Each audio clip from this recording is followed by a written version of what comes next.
Kiongozi mwadhamu wa mapinduzi ya Kiislamu ya Iran, Ayatollah Ali Khamenei, amekosoa pendekezo la Marekani la makubaliano mapya ya nyuklia, akisisitiza kwamba haitaacha kurutubisha madini ya urani. Wapatanishi wa Iran wanatazamiwa kujibu katika siku zijazo kwa kile ikulu ya Marekani ilichokiita ni mpango wa kina na unaokubalika uliowasilishwa kwenye mazungumzo Jumamosi iliyopita. Ripoti za Marekani zinasema inapendekeza kuwa Iran isitishe uzalishaji wa madini yote ya uranium iliyorutubishwa ambayo yanaweza kutumika kutengeneza fuel za kinu na pia silaha za nyuklia, na badala yake itegemee muungano wa kikanda kwa ajili ya usambazaji. Akiwa kiongozi mkuu, Khamenei ana usemi wa mwisho juu ya masuala muhimu zaidi ya nchi, ikiwa ni pamoja na makubaliano ya nyuklia. Katika hotuba yake ya kuadhimisha kumbukumbu ya kifo cha muasisi wa Jamhuri ya Kiislamu, Ayatollah Ruhollah Khomeini alisema hilo linakinzana kwa 100% na wazo la tunaweza, kauli mbiu na maarufu ya Khomeini. Urutubishaji wa madini ya urani ndio ufungua mpango wetu wa nyuklia na maadui yamekodolea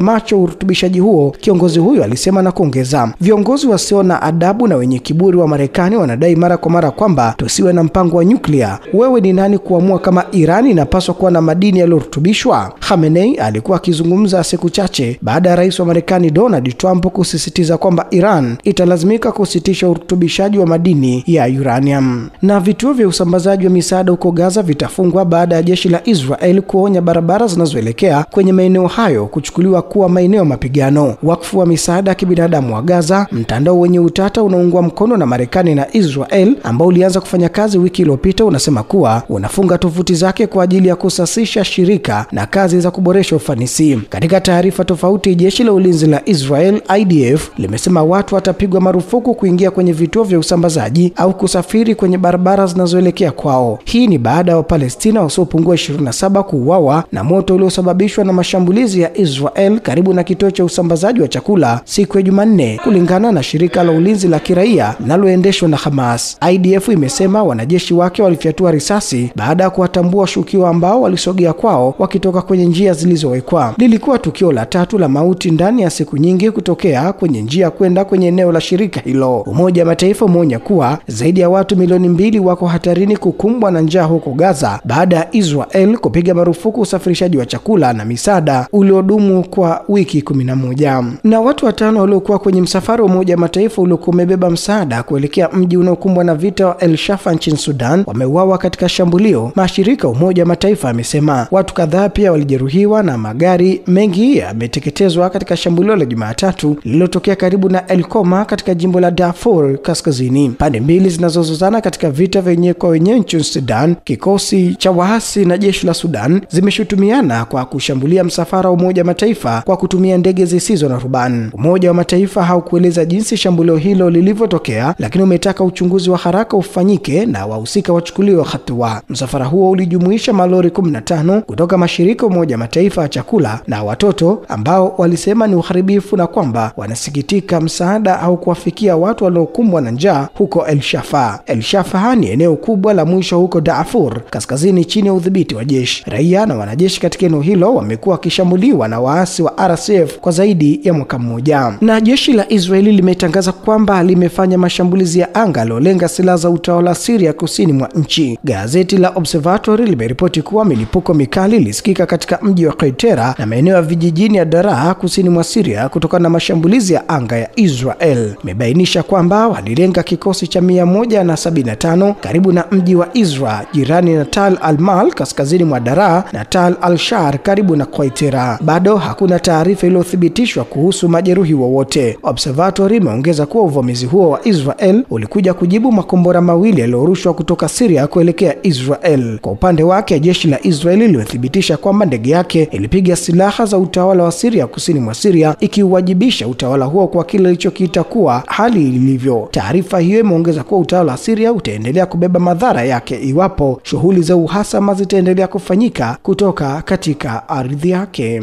Na mawaziri wa ulinzi kutoka kundi la mawasiliano ya ulinzi wa Ukraine wanakutana leo mjini Brussels nchini Ubelgiji ili kuratibu na kutoa msaada zaidi wa kijeshi kwa Ukraine. Waziri wa ulinzi wa Ukraine Rostem Omarov anatarajiwa kuwahutubia washirika wa nchi yake kuhusu hali kwenye uwanja wa vita nchini humo pamoja na mahitaji muhimu zaidi. Mazungumzo hayo ambayo awali yaliongozwa na Marekani sasa yataongozwa na waziri wa ulinzi wa Ujerumani Boris Pistorius na mwenzake wa Uingereza John Hale. Wanasiasa hao wawili wanajaza pengo la aliyekuwa waziri wa ulinzi wa Marekani Lloyd Austin, ambaye alianzisha kundi hilo ambalo pia lilipewa jina na kuitwa kundi la Ramstein, nalojumuisha takriban nchi 50 kabla mabadiliko ya serikali nchini Marekani. Katibu mkuu wa NATO Mark Rutte pia anatarajiwa kuhutubia waandishi wa habari kabla mkutano huo wa mawaziri wa ulinzi wa muungano huo mjini Brussels kesho Alhamisi. Mwisho wa rubaa za kimataifa kutoka Arusha One Radio. Jina langu ni Awadhi Rashid.